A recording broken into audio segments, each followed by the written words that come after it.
Let's replace the battery in your Chrysler Pacifica key fob. We have our 2032 battery, and I'll put a link to it down in the description if you need one. And then we might need a flathead screwdriver there.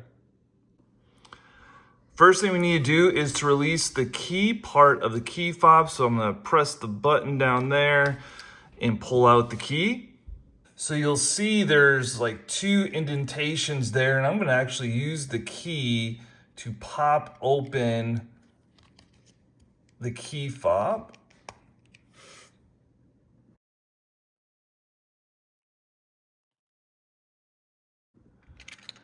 This is where you'll need your flathead screwdriver.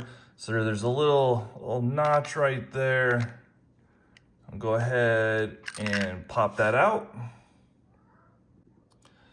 We've got the new battery in, and then we're just gonna snap everything back into place. It's all snapped back together, and then we'll put our key back into its position, and you are good to go.